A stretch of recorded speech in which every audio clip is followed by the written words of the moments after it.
भन्ने जस्तो कोही कोहीले सोच्छ नि, कोही कोहीले त्यो सोचिरह होला।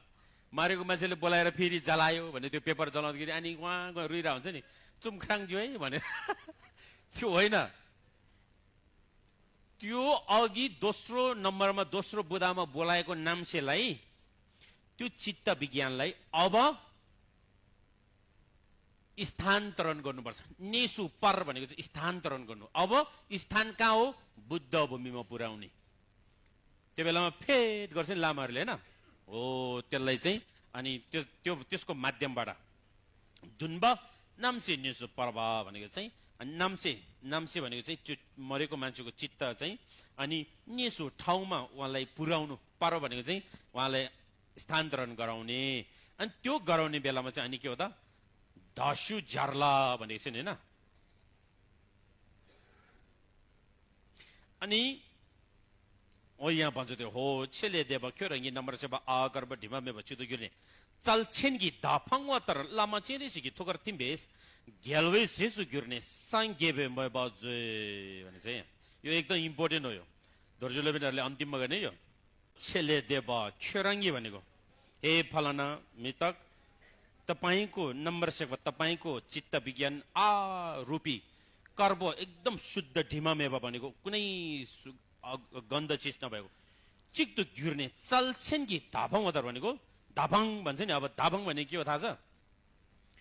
धा र फाङ। धा भनेको के हो त भन्दा धा भनेको धनुषलाई धा भन्छ भोट भाषामा, धनुष नि धनुष तान्छ नि। फाङ भनेको त्यसलाई छोड्नु भनेको के। अनि हाम्रो युज गर्ने धाफाङ लाभा भन्छ नि। खास चाहिँ धाफाङ भनेको धा भनेको चाहिँ धनु, धनुलाई फाङ भनेको त्यसलाई छोड्नु, त्यसलाई मजाले तानेर हान्नु के मतलब भनेको। मतलब के हो त भन्दा अब त्यो अघि दोस्रो पटक हामीले खुक्सी गरेर बोलाएको चित्तलाई, मृतकको चित्तलाई चाहिँ जसरी यहाँ भनेछ नि चल्छेन कि धाफाङ उधर।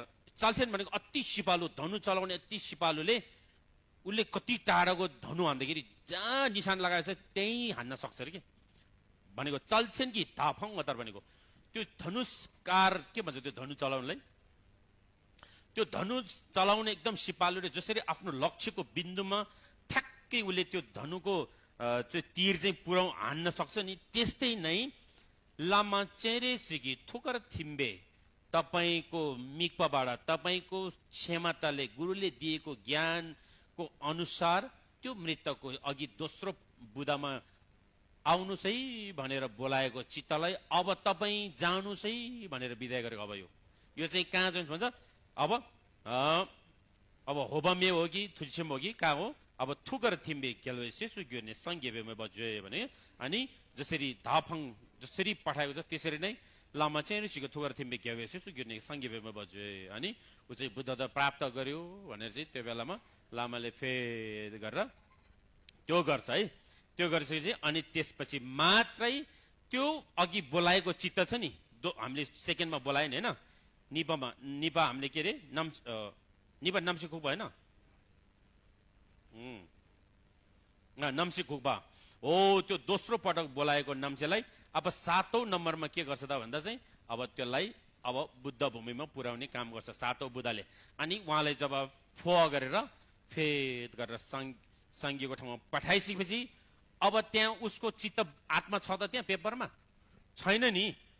अब के आउँछ त अन्तिममा गएर यो के छ 8औंमा घेपा मिन्जङ शेक्पा नि भनेर लेखेर आएछ त्यहाँ मैले होइन।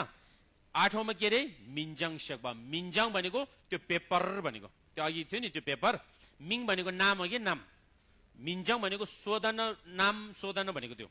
मिन्जङ शेक्पा भनेको आवश्यक भनेको जलाउनु भनेको हो। त्यो अघि मिन्जङ पेपर हामीले 3 दिनमा बनाएको, हप्तामा बनाएको त्यो मिन्जङ पेपरलाई जुन चाहिँ नाम लेखेको छ त्यो नामलाई चाहिँ अन्तिममा चाहिँ के हो त घेपा मिन्जङ शेक्पा नि भनेको चाहिँ। अनि 8औंमा जब त्यो नाम्सेलाई निसु बुद्ध भूमिमा त्यो मृतकको चित्तलाई पठाइसकेपछि अब के छ त बाँकी त्यहाँ जब नाम र पेपर मात्रै त हो नि होइन। अनि त्यसपछि चाहिँ अनि त्यो मिङ पनि अनि मार्मे के अरे समातेर आफ्नो अब होइछको छुट्टै छ। अब यहाँ थुजेमा छुट्टै छ। घोसी छेदे रेगे बो कुन्सी नाम्से थपगुङदो सुगे भुम्बा यामसिङ ल छुइङ गेसे मेबारो तिमो गेसो केमर्छो भनेर लामाले पम्बर समातेर अथवा कहिले मार्मिनले समातेर चाहिँ अनि अन्तिममा चाहिँ अनि नाकहरू धेरै हुन्छ त्यो त्यो चाहिँ कहिले चाहिँ त्यो